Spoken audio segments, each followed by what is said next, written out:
13h, 14h. Europe 1, 13h. Et à 13h31 sur Europe 1, merci de nous rejoindre. Vous écoutez Europe 1, 13h avec vous, Céline Giraud, et aujourd'hui vos deux chroniqueurs, Nathan Dever et Vincent Roy. Et j'avais envie de revenir avec vous sur ce rassemblement, ce meeting, ce soir pour la République, la France contre l'islamisme au Dôme de Paris, c'est son intitulé, en présence de Bruno Retailleau, de Manuel Valls. C'est aussi quelque part un événement de cette ampleur, c'est une première, on peut le dire, c'est une démonstration de force finalement à la hauteur de l'inquiétude de l'opinion face à la montée de l'islamisme. Et on va écouter justement Mayar Monchipour, l'ancien champion du monde de boxe franco-iranien, qui a mis en garde sur le port du voile dans le sport, qui fait polémique ces dernières semaines, et contre le danger que représentent les frères musulmans. Il était dans l'heure des pros ce matin sur CNews et Europe 1. Je dis à celles qui veulent de leur propre chef, parce qu'on les a, selon moi, conditionnés, porter le hijab. Alors dans ce cas-là, le livre, cette religion, ce n'est pas une cafétéria où il y a un apéro, une entrée, poisson, ainsi de suite. Tu ne prends pas l'apéro et puis je saute, je vais au poisson et je prends juste le dessert. Tu vas de A à Z. Le voile, au-delà, évidemment, le voile islamique en Europe, c'est l'étendard des frères musulmans, évidemment. Parce qu'ils veulent commencer par le cocktail, mais ils veulent aller jusqu'au dessert. Et le dessert, c'est quoi ? C'est moitié de droit pour les femmes, c'est les femmes à la maison, c'est les femmes enfermées, c'est les femmes sous le juge d'un khayyem, d'un responsable. Voilà le témoignage de Mayar Monchipour ce matin sur Europe 1 et CNews. Nathan Dever, voilà, il y a ce meeting ce soir au Dôme de Paris pour la République, la France contre l'islamisme. Je le disais, c'est un événement, et c'est quelque chose qui inquiète les Français aujourd'hui.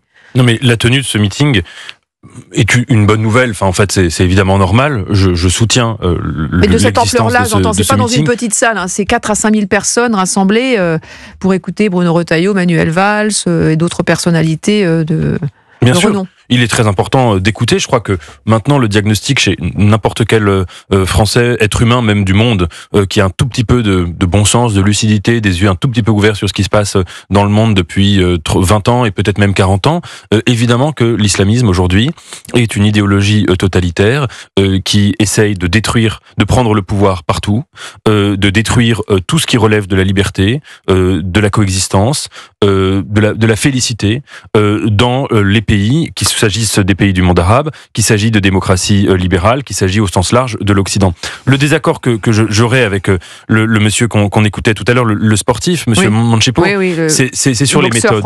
Je crois que nous tombons parfois dans le piège que les islamistes nous tendent. Les islamistes, les frères musulmans, sont des gens extrêmement intelligents, qui ont parfaitement compris les faiblesses de la démocratie libérale et qui essayent justement de rentrer dans nos démocraties libérales comme un cheval de Troie. Et ils ont compris que la manière dont nous allions nous braquer en répondant au désir d'obligation du port du voile qui existe en Iran, qui existe dans toutes les théocraties, par l'interdiction du port du voile, je pense que c'est un piège. Pourquoi c'est un piège ? Parce que, évidemment, et Bruno Retailleau le disait lui-même, toute femme voilée n'est pas une islamiste. Il y a des femmes voilées qui portent le voile d'abord sciemment, sans obligation, et puis il y en a qui le portent avec des idées qui ne sont pas des idées islamistes. Autrement dit, l'islamisme est une idéologie.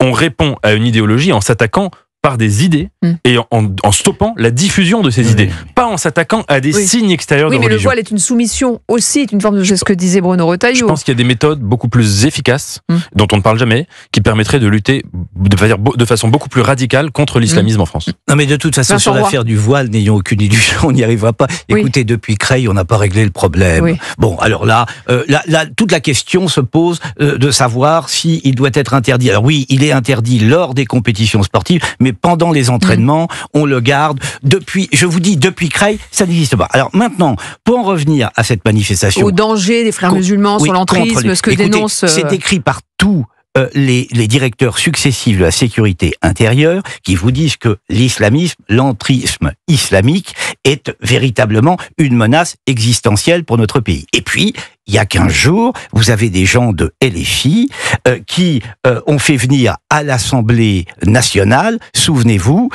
des gens pas très recommandables dans ce point de vue. Et puis, il y a encore pas si longtemps, toute une partie de la classe politique, monsieur Attal en tête, n'oubliez pas, au moment de la dissolution, nous a expliqué qu'il n'y avait qu'un danger dans ce pays, c'était le Rassemblement national, et que mieux valait faire alliance avec LFI, qui soutient, alors à tout coup, il suffit d'écouter et de regarder les tweets de Rima Hassan, qui soutient à tout coup les islamismes de tout poil, et que le vrai danger, c'était eux et pas le reste. Alors, écoutez, voilà, alors moi je soutiens ce que dit Monsieur Retailleau, mais il y a deux France clairement la clivée, et on ne veut pas voir où se trouve effectivement le vrai danger, et le vrai danger, il est là et pas ailleurs, à mon sens. Ce meeting se tiendra, je le disais, en présence de Bruno Retailleau et de Manuel Valls, et on va écouter justement le ministre des Outre-mer, il était sur RTL ce matin. Je suis un républicain, je ne vais pas m'excuser quand il s'agit de défendre des convictions, défendre la République, se battre pour la laïcité, s'engager contre la haine des Juifs, contre le danger existentiel que représente l'islamisme et l'entrisme des frères musulmans. On attend de vous que vous agissiez, pas que vous participiez à des meetings, non? Mais c'est ce que je fais, j'agis tous les jours, j'ai une mission, je suis concentré, mais quand il s'agit de défendre des convictions, quand on m'invite à participer à un rassemblement avec plusieurs milliers de personnes, quand il s'agit de la République, je réponds présent. Ce meeting, je le précise, a pour objectif, selon le collectif qui l'organise, le collectif Agir Ensemble, de redonner la parole à la majorité silencieuse. Depuis l'attentat islamiste du Hamas le 7 octobre en Israël, Agir Ensemble n'a cessé d'alerter sur la guerre que les islamistes ont déclarée aux grandes démocraties occidentales. Temps de verre. Oui, mais dans les années 30, il y avait des meetings d'intellectuels engagés contre le fascisme. Malraux en a organisé à Paris, c'était des dates qui étaient très importantes. C'est comparable. Et donc en cela, je salue, je le répète vraiment, la tenue de ce meeting. Je salue la prise de conscience sur l'islamisme. Je pense qu'ensuite, prendre conscience n'est pas suffisant. Il faut soutenir. Il y a des choses qui sont centrales. Il faut soutenir, on ne le fait pas assez, les personnes qui, notamment en Iran, les femmes, mais pas que, les hommes aussi, qui se battent, qui sacrifient leur vie pour essayer de faire tomber ce régime islamiste de mort qui, depuis 1979, a détruit le pays iranien. Il faut aussi, et on ne le fait pas assez, il faut défendre bec et ongle toutes les personnalités publiques qui sont visées par les islamistes. Et ça, on ne le fait pas assez parce que parfois, quand vous avez un écrivain, quand vous avez un éditorialiste, quand vous avez un politique qui fait l'objet d'une meute, d'une campagne de menaces islamistes, eh bien souvent on se met à pinailler. On va dire oui, mais il aurait pas dû dire ça, oui, mais il a provoqué. Enfin, vous savez, c'était l'histoire de Charlie après les caricatures. Ça, c'est quelque chose de central. Et j'insiste là-dessus. Il faut lutter avant tout contre la diffusion des idées islamistes dans notre pays. À quoi on reconnaît un islamiste? Pas au fait qu'il soit voilé. Il y a plein de femmes voilées qui ne le sont pas. On reconnaît un islamiste au fait qu'il est... C'est pas pour autant qu'on peut, sur le voile, on peut être très ferme sur un certain nombre de choses. C'est un autre sujet. On peut pas passer celles qui sont voilées pour des raisons islamistes. Il y a des symptômes à 100% de l'islamisme. Les symptômes à 100%, c'est quelqu'un qui est intolérant. Quelqu'un qui est prosélyte, qui essaye de convertir les gens des autres religions. Quelqu'un qui ne supporte pas qu'on puisse être athée. Quelqu'un qui essaye de voiler sa fille, qui essaye de voiler, de forcer à voiler sa fille, de forcer à voiler sa femme, etc. Quelqu'un qui essaye d'être intolérant vis-à-vis des homosexuels, etc.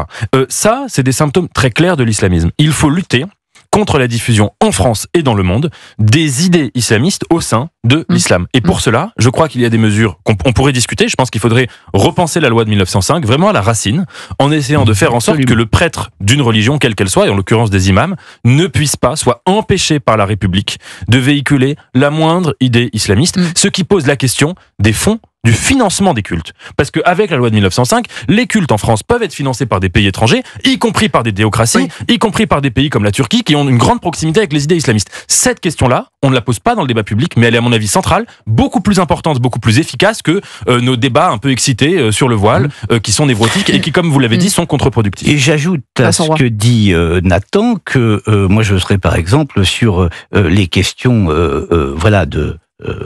des menaces islamistes. Moi, j'aimerais beaucoup entendre, par exemple, la position du grand recteur de la mosquée de Paris, que je trouve souvent très discret sur toutes ces questions. Et c'est pour moi un vrai problème. J'aimerais l'entendre. Et je le trouve, encore une fois, comme je vous le disais, plus que discret. On sait, par exemple, ses liens avec Monsieur Tebboune.